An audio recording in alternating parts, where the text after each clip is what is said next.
Rains lashed the United Arab Emirates on Tuesday, flooding out portions of major highways and leaving vehicles abandoned on roadways across Dubai.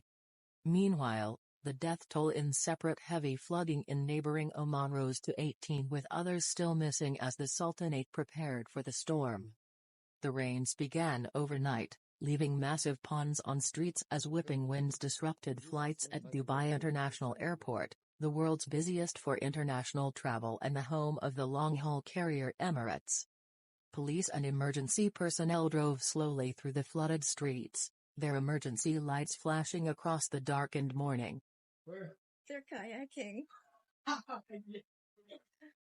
Oh my God, that's amazing. We need to get paddle boards.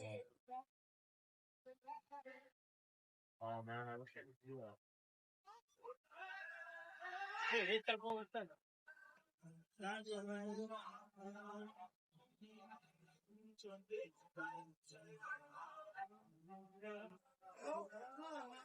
Then look at the outside. Oh my goodness. Oh my goodness.